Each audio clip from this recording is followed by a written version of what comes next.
Médico fazem com que Daniel se sinta mais à vontade, mais confiante. Meu jovem, nós psiquiatras não tratamos somente de loucura. São muitos os fatores que perturbam o equilíbrio emocional do ser humano, causando distúrbios passíveis de tratamento. Assim como a angústia, a depressão, etc. Mas o Senhor falou em vidas passadas. Isso existe, é verdade? Para mim é verdade. Acredito. Ele se cala por alguns momentos enquanto olha profundamente para Daniel. Este, voltando a se sentir inseguro, pergunta temeroso: e eu posso saber por que o Senhor acredita nisso? Claro, meu jovem. Estava lhe observando e acho que é bastante inteligente para entender o que vou explicar. Há alguns anos atrás, me tornei espírita.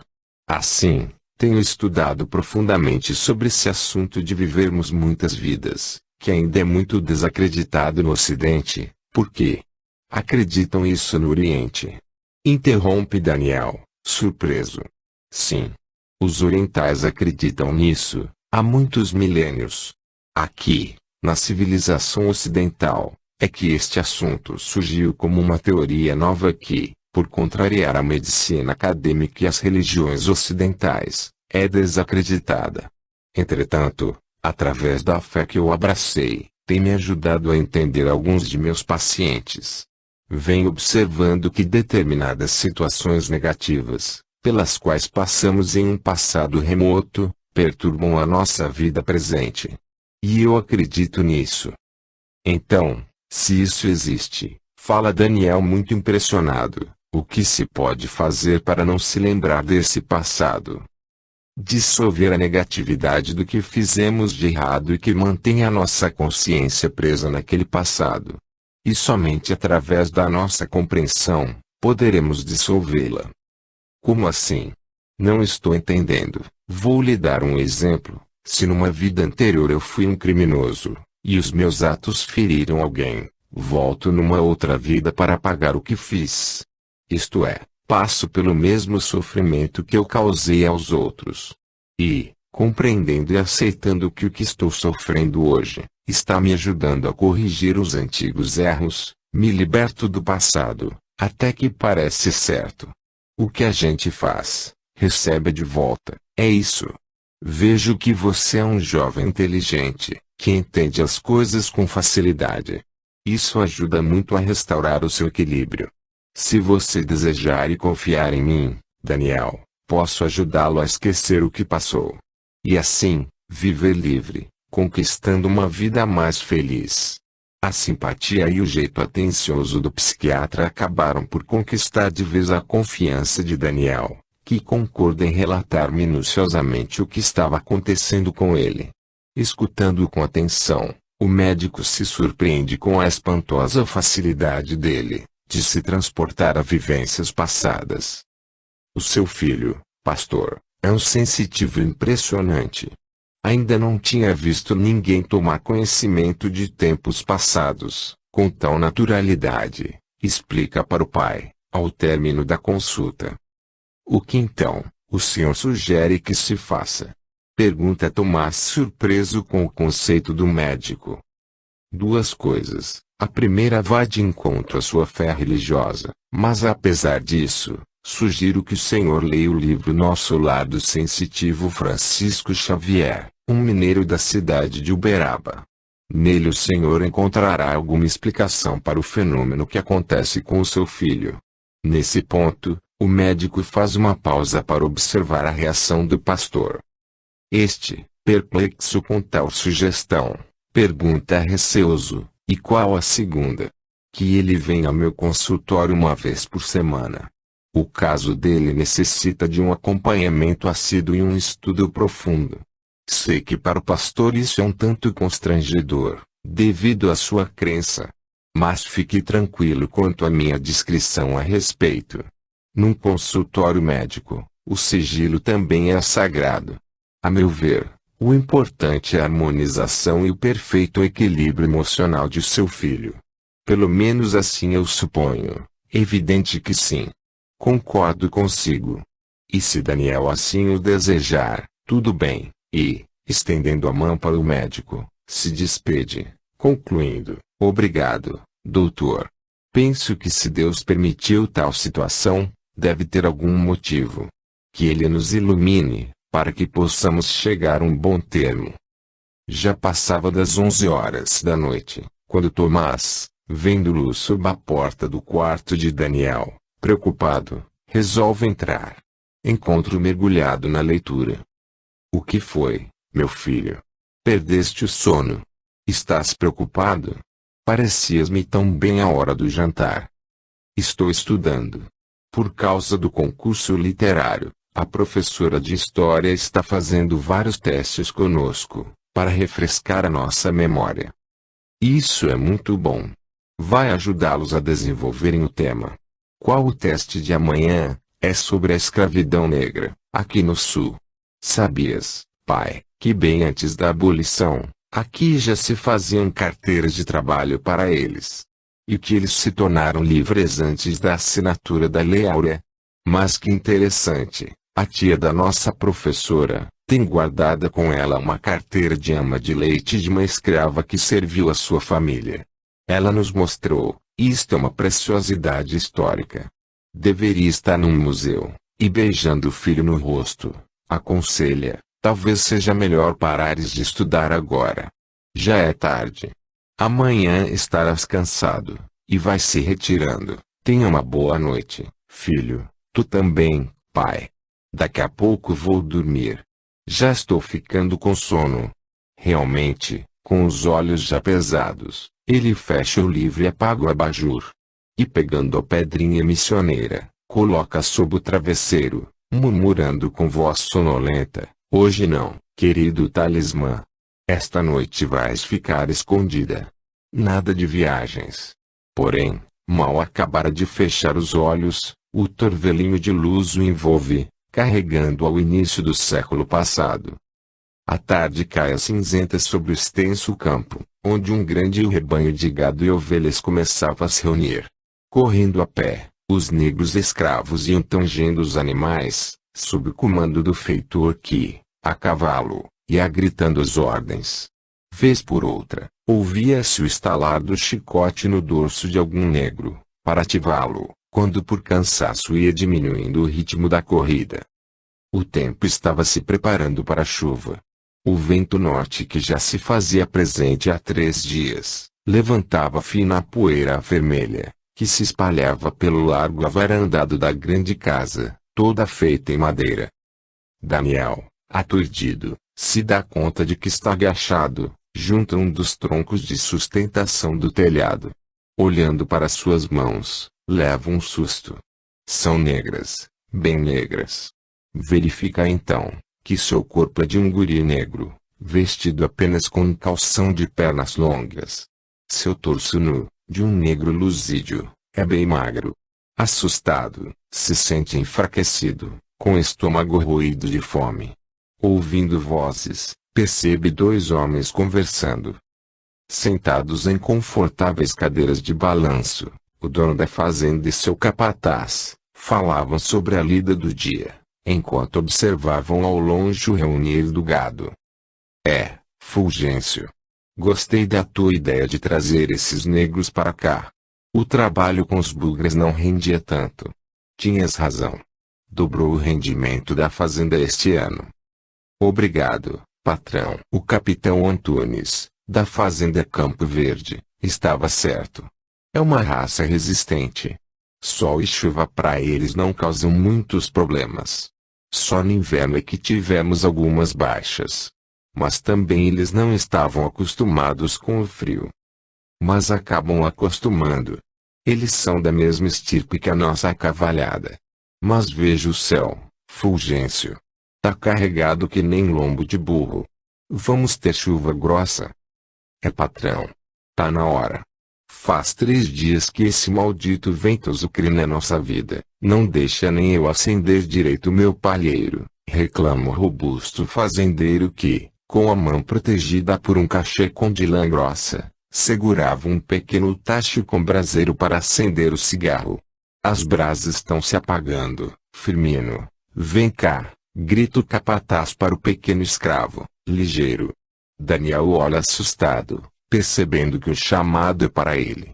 Levanta de um pulo e vai atender. Nesse momento, ele é o pequeno escravo. Age e pensa como tal, apesar de sua mente lúcida, como Daniel, estar atenta a tudo. Ele é agente ativo e espectador ao mesmo tempo. O que sim ou o que eu faço? Toma o tacho e vá buscar uma brasa ardente. Essas já estão virando carvão, e entregue para o menino, guardando o cachecol no colo. Sim, senhor. Já tô indo. Porém, ao segurar o tacho quente, ele queima as mãos e, soltando um gemido de dor, o deixa cair. E as brasas se esparramam pelo chão. No mesmo instante, o capataz levantando da cadeira, puxa do rebenque que levava à cintura e fustiga com força as costas do negrinho.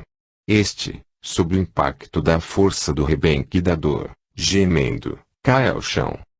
Negrinho desastrado, grita irado o patrão, olha a sujeira que fez no chão. Mais uma vez, o rebenque do capataz desce sobre o corpo franzino, levanta, seu moleque vá buscar uma vassoura, para limpar bem ligeiro essa porcalhada toda. E traz também o braseiro pro patrão. Segurando o choro preso na garganta, ele responde com a voz embargada: "Me desculpa, meu senhor. É que tava muito quente." E apanhando a vasilha, ele começa a se levantar. Entretanto cai novamente, dessa vez sob o choque da bota do patrão, chutando para longe o tacho de sua mão. "Nada de tacho agora. Tu vais me trazer a brasa na mão, neguinho relaxado, pra aprender a não ser descuidado." E anda logo, e virando-se para o capataz, fala rindo: "Se não domar o potro ainda novo, mais tarde não se consegue montar.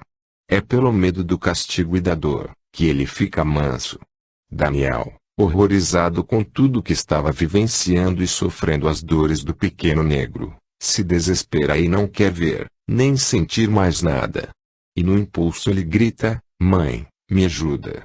Num instante, um torvelinho de luz lilás o envolve, transportando-o para seu quarto. Ainda chorando, ele acorda sentado na cama, ouvindo ao longe a voz de sua mãe Potira: "Esta, Maoni, foi uma das vidas que te falei. Muitos dos teus crimes foram dissolvidos durante aqueles terríveis anos de sofrimento. Mãe, estou confuso." Traço ainda zonzo, Daniel, ansioso, pede uma explicação: "Por que trocamos tanto de raça? Já fui português, negro, agora índio e o que mais? Por quê? Não entendo." Mas Potira não se encontrava mais no seu campo vibratório. Ele não poderia mais ouvi-la. Sente-se frustrado, porém ao mesmo tempo, algo dentro de si lhe dá a certeza de que um dia ainda iria descobrir o porquê da vida. Ouvindo um galho cantando à distância, se dá conta de que o amanhecer vem chegando. Uma tênue claridade aos poucos vai penetrando em seu quarto. E estranhamente, ele perde a sensação de angústia causada pelo sonho. Sentindo-se desperto, acende o abajur. Tomado de uma súbita vontade de saber mais sobre a escravidão negra, apanha do livro caído ao lado da cama e se aprofunda no estudo até a hora de se levantar. O desfile escolar comemorativo dos 60 anos da fundação da cidade de Nova Dresden transcorreu em perfeita ordem, com a participação de todos os colégios. A música e as roupas típicas da região alemã de origem embelezaram a parada e a alegria era geral. No final das contas, Daniel ficou feliz, orgulhoso de ter sido escolhido de sua escola para levar a bandeira do Brasil. Ainda mais porque a irmã viera de Porto Alegre exclusivamente para vê-lo desfilar. "Dani", dissera ela comovida, "tu não imaginas a emoção que senti ao te ver levando com tanto garbo a nossa bandeira. Muito justo um descendente dos primitivos donos da nossa terra representar o Brasil na parada. Mana, tu és maravilhosa." Ele agradece feliz: "Eu te adoro." As comemorações continuaram ainda por toda a tarde, na praça central da cidade. Houve apresentação de danças típicas, venda de doces, comidas, bebidas e artesanato, em barracas enfeitadas com muitas flores.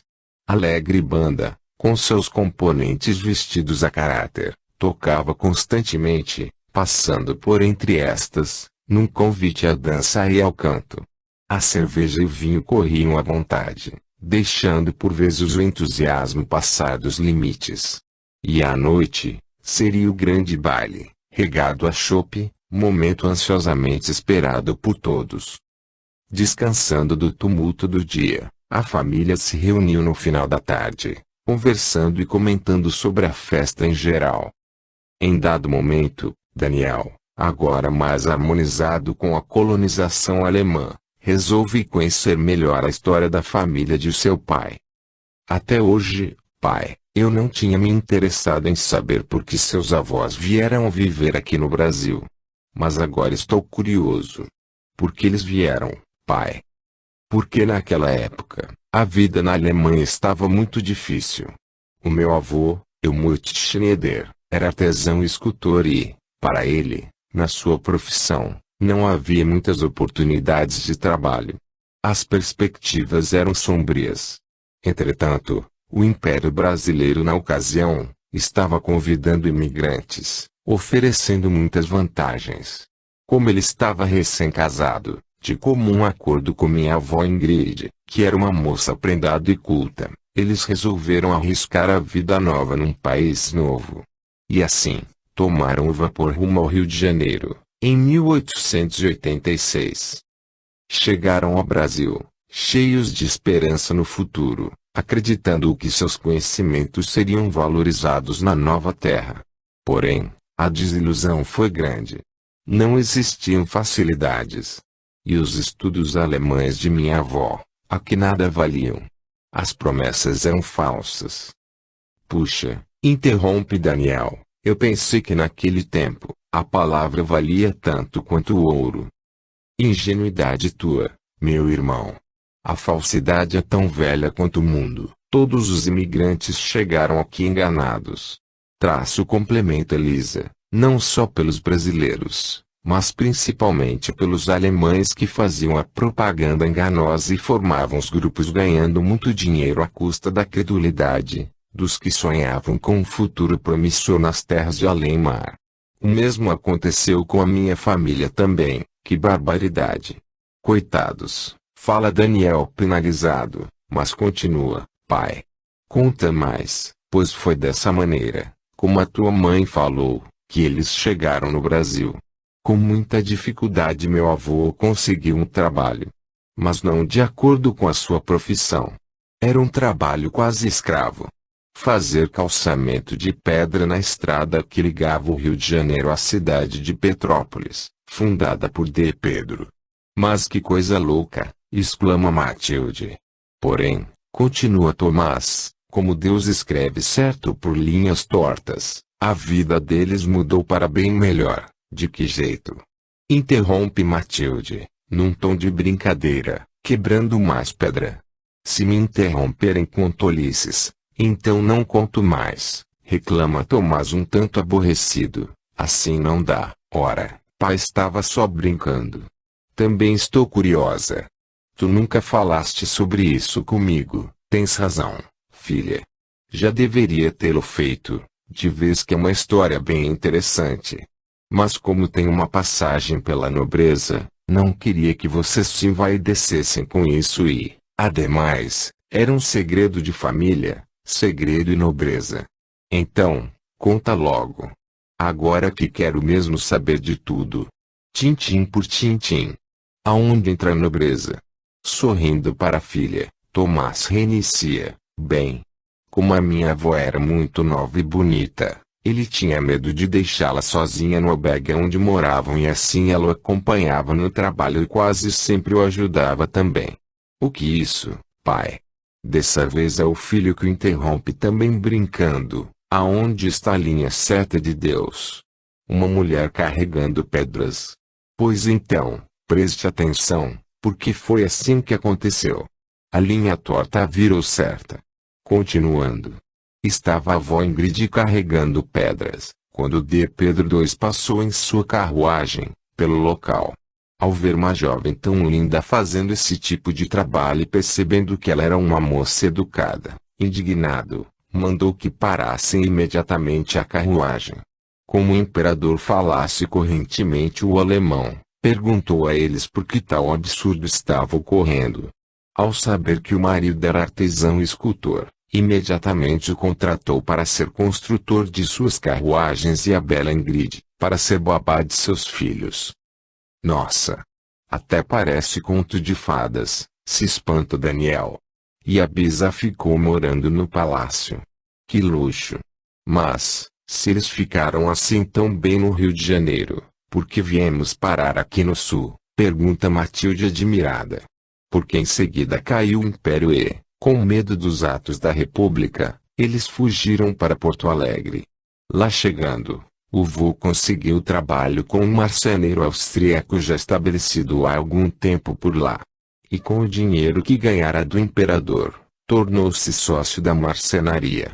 Tudo ia bem, iam prosperando, quando 2 anos depois, graçou na cidade uma grande epidemia e vô e o mutio marceneiro foram contaminados, morrendo em seguida. A avó Ingrid, com um filho pequeno e grávida de outro, ficou só.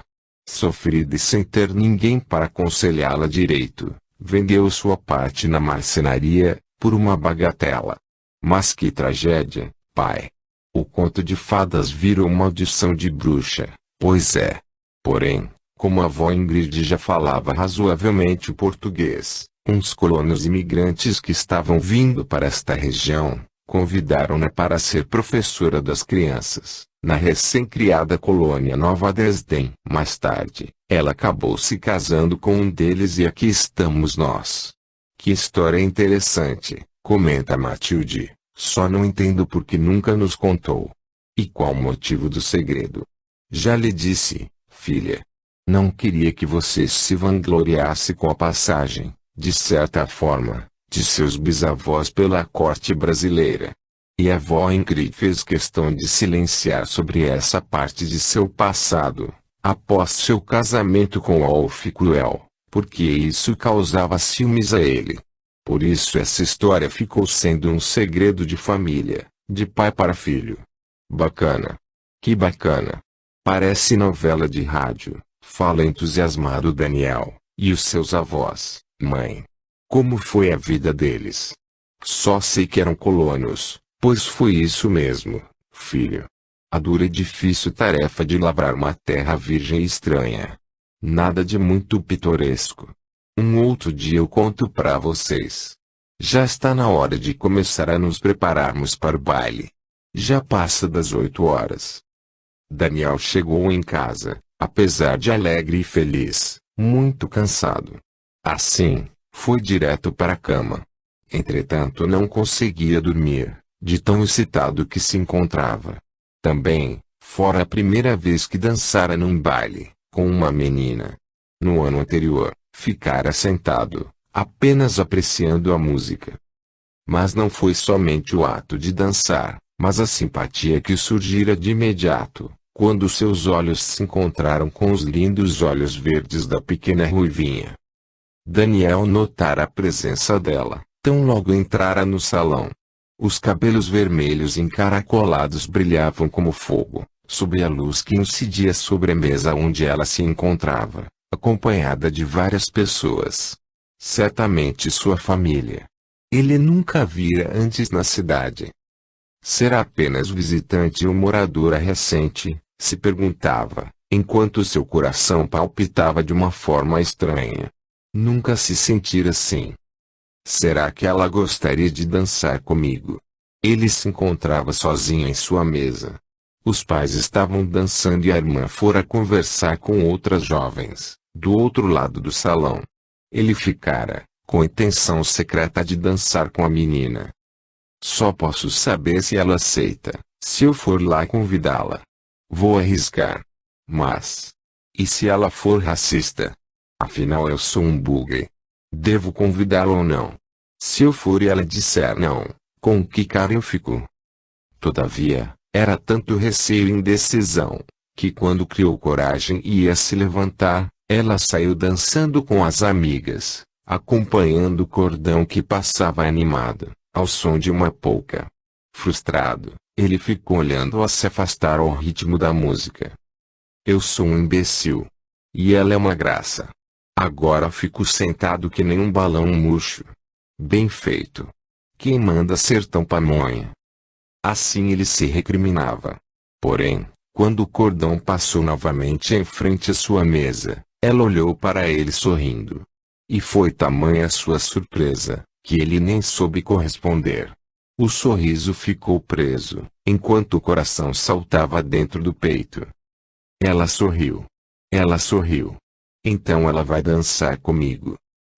Pensava eufórico, enquanto aguardava que ela passasse novamente. Assim que chegou o momento, ele se juntou ao cordão e daí para frente, foi só dança e alegria. Tudo isso ele rememorava, se revirando na cama e abraçando o travesseiro. De repente a porta do quarto se entreabriu e Matilde, mostrando apenas a cabeça, falou rindo. Então, pensa que eu não vi. Namorando, hein, seu malandro? Parabéns. Ela é uma gracinha. Matilde, entra. Vem cá. Não, mano. Vou pro meu quarto escrever para o Ans. Estou louca de saudades. Tchau, tchau. E enviando um beijo com a mão, ela fechou a porta. Giovana. Giovana. Que nome lindo. Como soa bonito, parece música. Ela é tão linda, tão linda.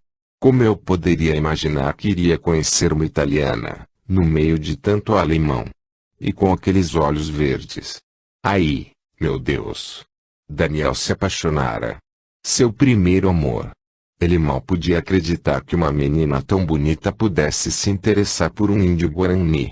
Pensando assim, no impulso salta da cama e, correndo, vai se olhar por inteiro no espelho do armário. Fazendo pose, se vira de um lado para outro, pensando satisfeito, até que eu sou um bugre bonito. Nada mal. Nunca tinha reparado em mim desse jeito. E ela disse que eu tenho um sorriso lindo. Será? E ela prometeu que passe amanhã comigo na praça, depois da missa. Mas que azar. Ela precisava ser católica. E ainda por cima, sobrinha do padre. E sorrindo para o espelho, volta para a cama, sacudindo os ombros. Deixa pra lá. Não faz mal. Isso não tem importância. Uma católica e um bugre luterano. Formamos uma dupla estranha no meio da turma.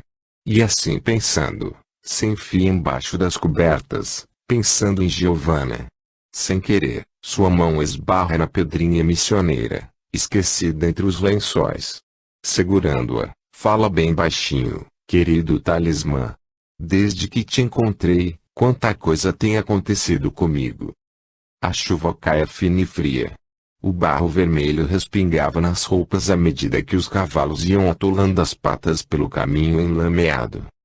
Daniel, com a sensação de estar cavalgando, olha para os lados, examinando o local. Um tanto confuso, verifica que está mesmo montado num cavalo e que é um adulto. Não. De novo. Oh, não. E agora, quem eu sou? Pensa aturdido. E ainda está avaliando a si próprio, quando ouve às suas costas, uma voz feminina, denotando extremo cansaço. Carlo, será que ainda demora muito para chegarmos? Não seria melhor descansarmos um pouco? Ele se vira para ver quem é e, nesse momento, ele não é mais Daniel. É um homem jovem, com um sentimento de profundo amor pela jovem que, abatida e com aspecto sofrido, vem cavalgando lentamente, atrás dele. Me disse agora mesmo o guia, que mais uns 20 ou 30 minutos estaremos chegando. Sei que estás muito cansada, querida. Mas, se puderes aguentar mais um pouco, será prudente, porque não demora muito para a noite cair.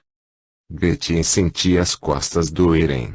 Com a mão esquerda segurava as rédeas e com a direita procurava sustentar a barriga já bem desenvolvida. Tentava assim diminuir o impacto dos solavancos que sua montaria causava, ao descer a estrada tortuosa e escorregadia. Uma ardência dolorida se espalhava por seu baixo ventre. Estava apreensiva, pois não sentia seu bebê mexer. Mas me sinto tão cansada. Tenho medo, ela insiste. Tentando reduzir mais ainda a marcha de seu cavalo, ele se coloca bem próximo a ela. Eu sei, querida. Isso me angustia, mas se a noite nos apanhar no meio desta mata, ficará muito perigoso. E procurando falar baixo, comenta irado, irresponsável este sujeito. Não me preveniu que seria apenas uma trilha. Falou-me que era uma estrada. Este inconsciente sabia do teu estado. Mas agora, o que fazer?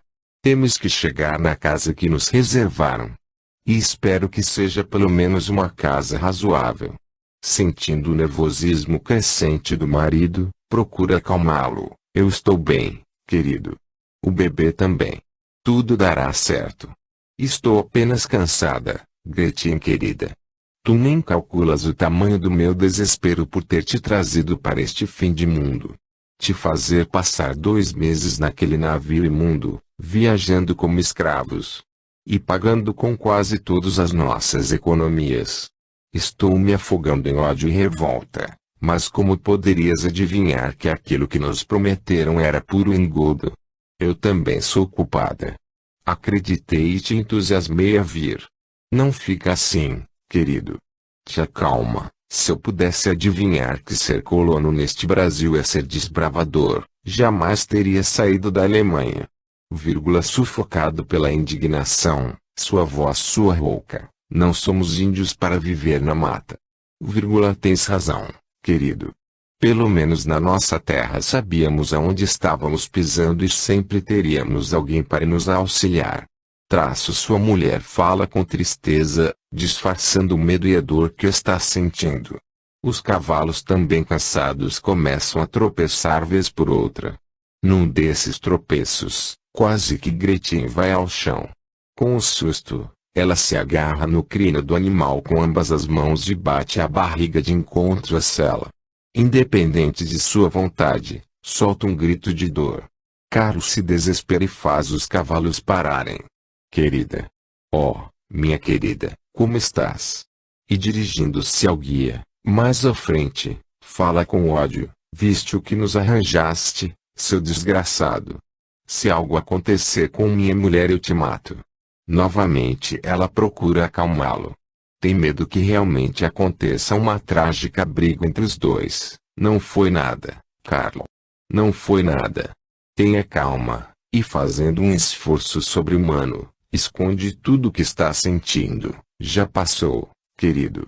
Vamos continuar para chegarmos logo em nossa casa. O guia, um mestiço de índio com português, continua calado, talvez fingindo nada ouvir. Ou então sem entender direito o que o alemão esbravejava. Uma vez que eram poucas as palavras alemãs que ele entendia. Com a fisionomia inalterada e um olhar impenetrável continuou cavalgando impassível, guiando o caminho e rebocando os 2 burros carregados com os pertences do casal. Certamente devia estar acostumado a tais contratempos. Pouco mais de 1 quilômetro adiante ele para. Levantando o braço, indica que estão finalmente chegando. Surpresos e apavorados, Carlo e Gretchen veem uma clareira se abrir no meio da mata, onde um pequenino povoado está se formando. Uma igrejinha de madeira com uma cruz no alto, cercada de umas poucas casas também em madeira tosca. Com seus telhados de palha, mas pareciam palhoças. Revoltado com o que vê, sentindo-se traído, enganado, Carlo emparelhando seu cavalo com o de Gretchen, grita com raiva, mas não foi isso que nos prometeram. Meu Deus! E o pior é que não temos como voltar. Antes que Gretchen possa esboçar qualquer gesto, uma dor lancinante aperta a sua barriga e, exausta, ela desmaia começando a cair do cavalo. Carlo, desesperado, ampara e puxando-a para se colocar em seu cavalo. E, angustiado, começa a gritar, alguém nos ajude. Por favor. Socorro. Sentindo-se impotente, sem saber como ajudar a mulher que ama, desesperado ele esporeia o cavalo, segurando-a fortemente de encontro a si. Num galope ele se dirige para a igreja. De repente, Uma névoa começa a envolver tudo e Daniel, ainda sentindo a dor e o desespero de Carlo, sai do transe, ouvindo a voz de sua mãe Guarani. Pudeste mais uma vez, querido Maoni, vivenciar o início de uma outra vida tua, de extremo sofrimento. Entretanto, de grande valia para a tua libertação kármica. Atordoado, ele sente um forte torpor e, sem reagir, cai num sono profundo e reparador.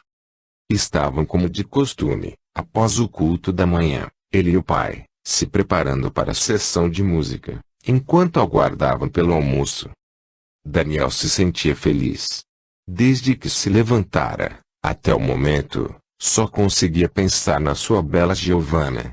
Nem prestar atenção na pregação de seu pai, que sempre gostava de ouvir. Tomás acabava de afinar o violino para tocá-lo, quando Elisa entra na sala, falando alegremente. Milagre! Matilde fez questão de aprontar a comida. Quer exibir o que aprendeu com a colega italiana que mora com ela. Assim posso te acompanhar ao piano, Tomás. Mas que bom, mãe. Faz tempo que não tocas para nós. Daniel gostava muito de ouvi-la tocar. Seu repertório era sempre alegre. Assim, a sessão musical foi da valsa polca, fazendo com que aumentasse ainda mais a alegre expectativa do encontro à tarde, com a sua Giovanna. Durante todo o culto, Daniel não pensava em outra coisa que não fosse esse encontro.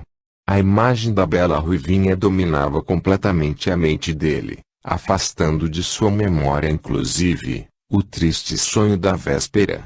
Ouvindo a música, ele se imaginava dançando e volteando por um grande salão de baile, onde apenas os dois se encontravam. Agora, tenho uma surpresa para ti, Daniel.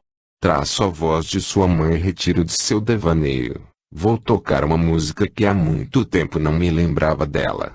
Minha avó me ensinou quando eu era menina. Ela era excelente musicista e compôs esta peça ainda adolescente. No tempo em que morava em sua terra, pouco antes de se casar com o Werner e vir para o Brasil. Ouvindo isso, Daniel sofre um impacto. A melodia o faz recordar da deprimente visão de seu passado. E em rápidos flashes, surgem cenas diversas em sua mente. Ele se vê amparando desesperado sua amada Gretchen que, deitada num catre de palha improvisado às pressas, e atendida por uma velha índia parteira. Com carinho e presteza, esta atende ao parto prematuro de sua mulher. Infelizmente, seu filho ainda franzino, nasce morto. Em seguida, já se encontra correndo, em outro tempo, carregando nos braços uma linda criança loura de uns 2 anos de idade. Está à procura de um índio que morava nas proximidades do povoado. Busca socorro para a filha mordida por uma cobra venenosa. Porém já era tarde demais. A menina morre em seus braços. Tonto, ele volta a si, ouvindo a voz de sua mãe, perguntando preocupada, o que a ouve, filho? Estás se sentindo mal? Tiveste mais alguma visão, meu filho? Pergunta Tomás, aflito, porém já compreendendo o que se passava com ele. Mais ou menos, pai. Mais tarde eu explico, e, dirigindo-se à mãe, pede como desculpa. Linda música, mãe.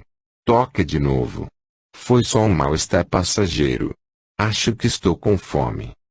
Elisa, preocupada, atende ao pedido do filho. Recomeçando a tocar o piano, é interrompida por Matilde, que alegremente anuncia: podem vir. O almoço já está servido. Não demorem para que não esfrie. A tarde estava cinzenta. O céu carregado de nuvens escuras prenunciava chuva. Mas para Daniel, tudo era esplendoroso. Conseguia ver beleza, até num tempo feio. Nenhuma lembrança dos estranhos fatos que estavam ocorrendo com ele deixava-o perturbado. Somente paz. Consequência da alegria que sentia anteriormente, com a proximidade do encontro com Giovanna. Sentado num banco da praça, aguardava com ansiedade o término da missa católica. Seu olhar estava fixo na porta principal da igreja, como se esta fosse fugir do seu alcance.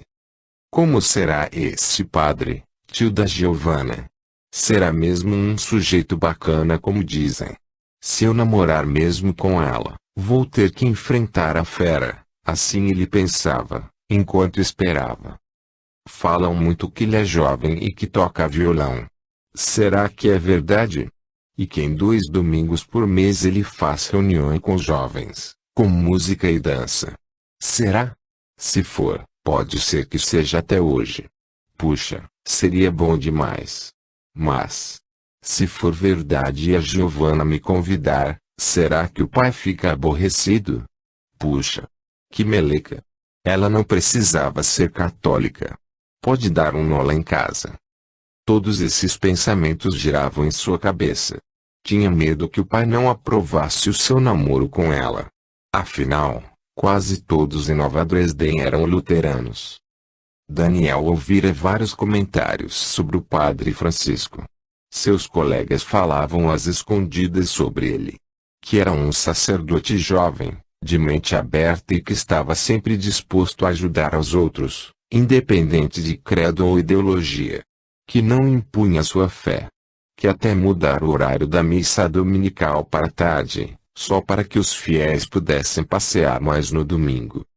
Dizem que ele dá palestras bem interessantes para os jovens. E que não precisa ser católico para assistir e nem para frequentar as reuniões. E será que são boas? Seu pai também comentara uma vez, que os paroquianos, apesar de serem em número reduzido, eram muito dedicados à igreja. E que já gostavam do padre, apesar dele estar há pouco tempo em Nova Dresden. Pensando e pensando, Daniel nem sentiu o tempo passar. E, finalmente, os fiéis começaram a sair da igreja. Ele se levantou ligeiro e atravessando a rua, foi aguardar junto à porta. Mas a igreja foi ficando vazia e nada da Giovanna aparecer. Frustrado e triste, foi se retirando cabisbaixo. Era bom demais para ser verdade. Afinal, sou bugre luterano. Lógico que o tio dela não deixou ela passear comigo. Nisso, ouve a voz dela vinda de trás, chamando por ele. Soou como música em seus ouvidos. Daniel. Espera. Estou aqui. Ele se volta, ansioso. E a visão de Giovanna vestida de azul, correndo pela nave da igreja, com os ruivos cabelos balançando, faz seu coração palpitar. Como é linda. Parece um anjo, pensa embevecido. Desculpa, Daniel. Demorei porque o tio queria te conhecer. Tive que esperar por ele. Só então ele percebe a presença do padre Francisco se aproximando deles. E é como se um balde de água fria caísse sobre ele. Essa não. Agora. O que eu digo para ele? Mas o padre, com um sorriso muito simpático, à guisa de cumprimento brinca com ele. Olá, Daniel. Então você é o rapaz cujo nome não paro de escutar desde ontem no baile, tio. Ela o interrompe encabulada. Que isso, tio? Impassível, Francisco continua. Queria conhecê-lo de perto. Afinal, ontem à noite, só tinha visto você de longe. Daniel, acanhado, fica sem saber o que dizer, mas o padre, sorrindo outra vez, bate em seu ombro, falando amigavelmente, muito prazer, meu rapaz. Agora que já lhe conheço, pode ir passear com a minha sobrinha predileta. Mas andem aqui por perto e antes que comece a escurecer, quero a de volta em casa. Combinado? Mais descontraído, sentindo-se responsável, consegue responder. Pode ficar tranquilo, Padre Francisco. Bem antes de escurecer, ela estará em casa, e voltando-se para Giovanna, ele fala apressado, então vamos até a sorveteria Clausen. E despedindo-se do padre, os dois saem ligeiro, enquanto aquele, sorrindo, fica acompanhando-os com um olhar carinhoso. A sorveteria estava lotada. Era o ponto preferido pelos jovens. Na tarde de domingo. Música americana, bastante movimento, sanduíches elaborados, sorvetes e sucos diversos. Tudo ao gosto dos adolescentes. Daniel e Giovanna ficaram aguardando em pé, de frente ao balcão, esperando que vagasse uma mesa. Com o barulho das vozes e risos misturando-se à música, ficava difícil conversar. Mais trocavam olhares e sorrisos, do que falavam. Estavam assim bem distraídos, quando um grupo de colegas de Daniel entra no recinto, fazendo algazarra. E tão logo estes o enxergam, aumentam o vozerio. Olha só quem está aqui. O nosso campeão, Ipurra. Como é, Bugrão. Vamos liquidar a turma do estadual de Campo Grande, mês que vem. Muito sem jeito pela inoportuna manifestação, ele fala desconcertado. Tá ok, turma. Tá ok. Outra hora a gente fala nisso. Rindo com um jeito malicioso, o colega bate nas costas de Daniel, falando num tom amigável, é isso aí, Bugrão, e dirigindo-se aos outros, comanda, vamos nessa, turma. É melhor deixar o campeão em paz. Tá muito bem acompanhado. Os garotos vão se afastando, continuando a bagunça com uns e outros. Entretanto, um deles que ficara mais atrás, olhando Giovanna de alto a baixo, murmura ao ouvido de Daniel, com um sorriso maroto, bah! Que mimo, tchê! Daniel irritado, fala ríspido, vai em frente, não chateia. Que há? Tá me estranhando, Bugrão? Responde um outro em tom de briga. Sentindo voltar adormecida mágoa, ao ser chamado assim em tom provocativo, Daniel se coloca frente ao colega, decidido a reagir na força. Entretanto, o garçom, habituado com os adolescentes e conhecido de todos eles, intervém ligeiro se intrometendo entre os dois. Licença. Licença. Já consegui uma mesa supimpa pra ti, meu rapaz.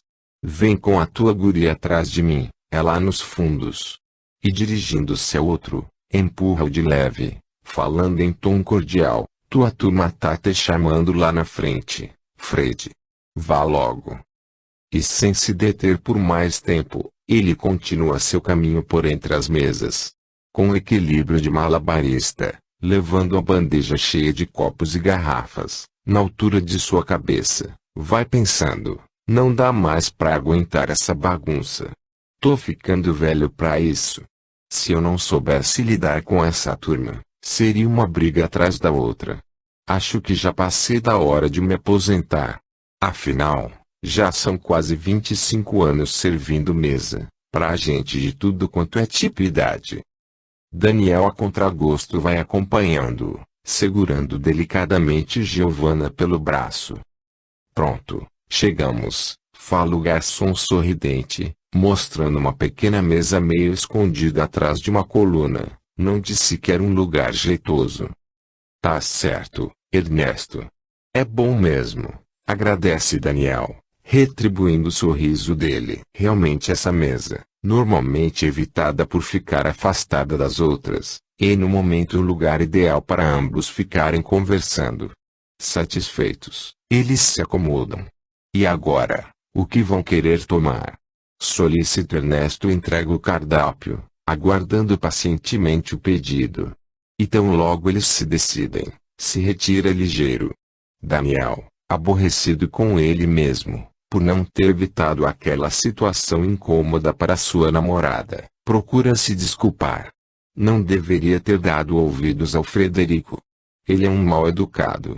Me desculpa, Giovanna. Mas além dele ter sido grosseiro contigo, eu fico louco da vida, quando me chamam de bugrão naquele tom de desprezo. Deu pra perceber. Realmente ele estava querendo ofender você. Por quê? Vocês não se dão bem na escola, não é bem isso. É que aqui quase todos são racistas. E eu sou bugra. Se meu pai não fosse o pastor, não sei como seria comigo. Acho que está exagerando, Daniel.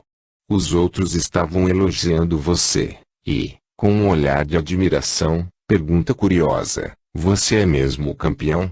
É, ele olha para ela, ao mesmo tempo encabulado e envaidecido. Nos jogos de futebol intermunicipais, eu ganhei o troféu de artilheiro do campeonato. Puxa! Parabéns. Ele sorri satisfeito. Porém, de repente fica sério e com um olhar de preocupação, procurando disfarçar o medo do que ela possa lhe responder. Pergunta ansioso: Giovanna, me diga uma coisa, de verdade. De verdade mesmo. Tu não te importas que eu seja bugre? Surpresa com tal pergunta, responde sorrindo: mas que tolice, Daniel. É lógico que não. Por que eu me importaria? Poderia ser japonês, holandês, etc, etc. Que diferença isso faz? Daniel sente um alívio tão grande, que emudece. Apenas fica olhando para ela, sentindo-se flutuar de tão feliz. Giovanna retribui o seu olhar, também calada, sentindo uma sensação estranha. Após uns instantes, ela quebra o silêncio, falando pensativa: engraçado, Daniel. Olhando assim, bem nos seus olhos, tive a impressão de já conhecer você de algum lugar. Você nunca visitou as cidades históricas de Minas Gerais? Não.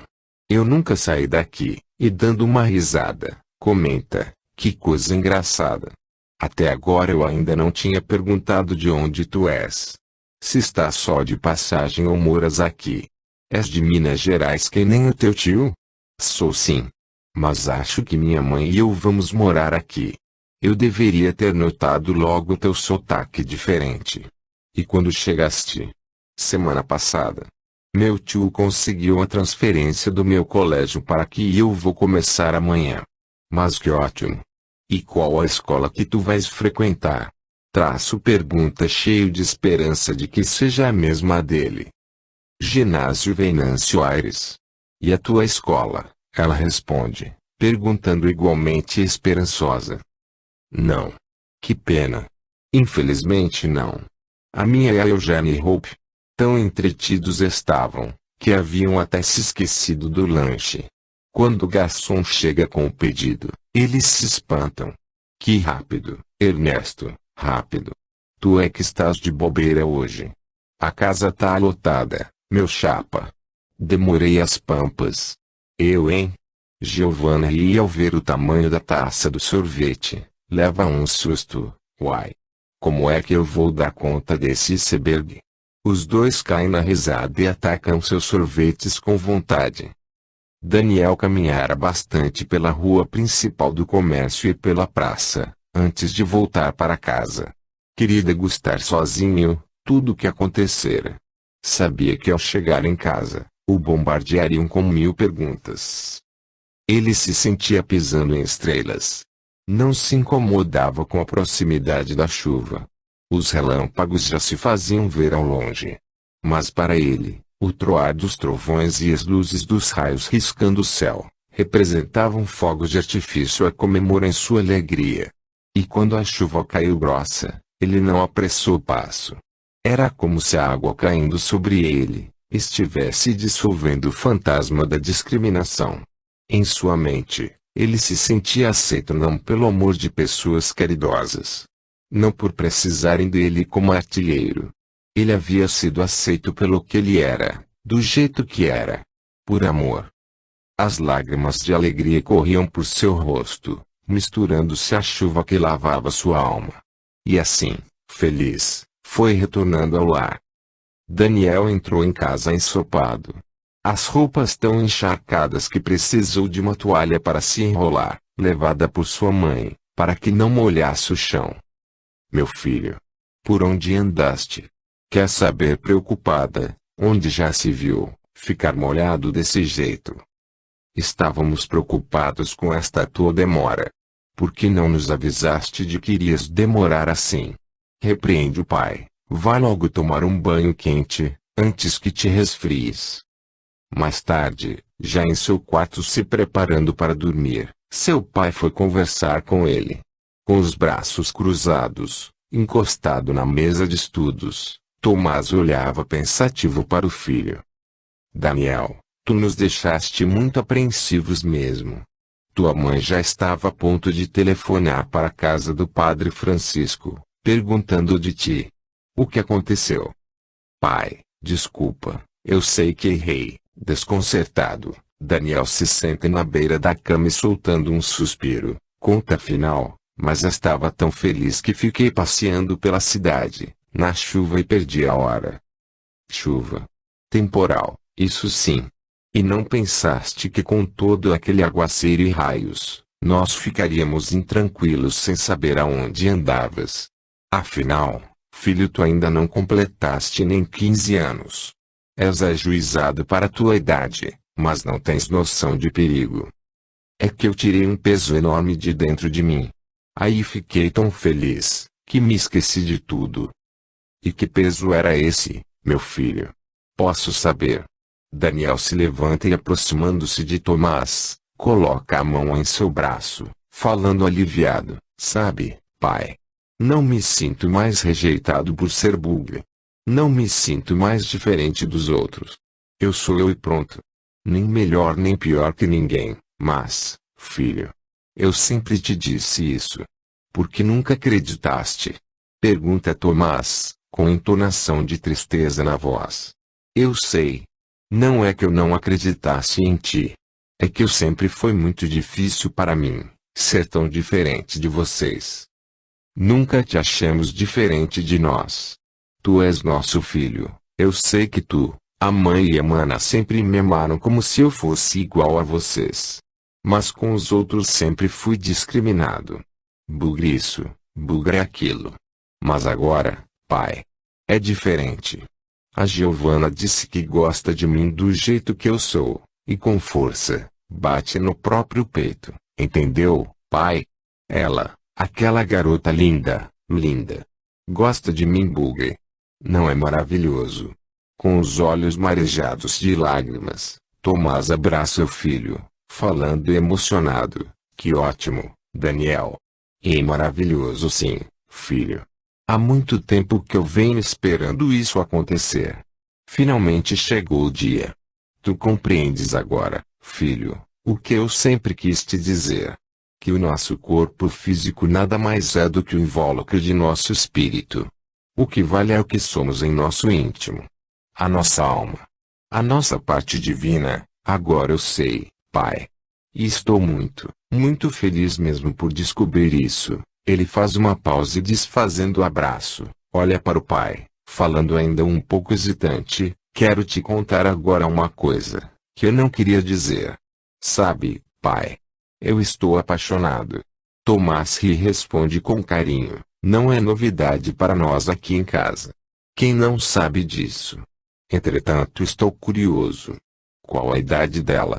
Vai fazer 14 anos no mês que vem. É mineira, da cidade de Juiz de Fora e se mudou para aqui. E por quê, filho? Ela perdeu o pai num desastre de carro, no ano passado. Como a mãe ficou numa situação financeira bem difícil, o irmão, o padre Francisco, chamou-os para morar com ele. A mãe vai trabalhar como costureira. Se der certo, só sairão daqui se o padre for embora. Coitada, que triste. Mas fazer o quê, se é a vontade de Deus? Sorte ela ter o irmão para ajudar. E por falar nisso, pai, gostaria que tu conhecesses o padre Francisco. É mesmo uma pessoa bem bacana. Por que não fazes uma visita à igreja dele? A nossa religião não permite. Em absoluto. Não tem empecilho nenhum. Aliás, tu me lembraste bem. Já deveria tê-lo visitado.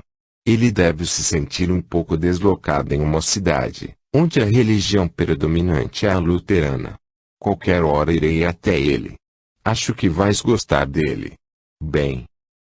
Diz Tomasi, se levantando da escrivaninha, afaga a cabeça do filho, descansa a cabeça no travesseiro e procura dormir, Daniel. Já está na hora, a escola te espera cedo, porém ia saindo, quando se lembra de perguntar, e por falar na escola, quando vais começar a escrever para o concurso? Perdeste o entusiasmo. Estavas tão animado, não, pai?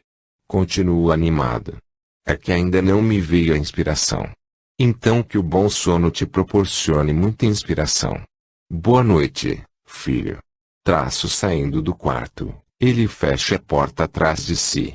Acabando de se preparar para deitar, Daniel olhando para Pedrinho missioneira, colocada na estante ao lado da cama, suspira fundo, pensando, que coincidência.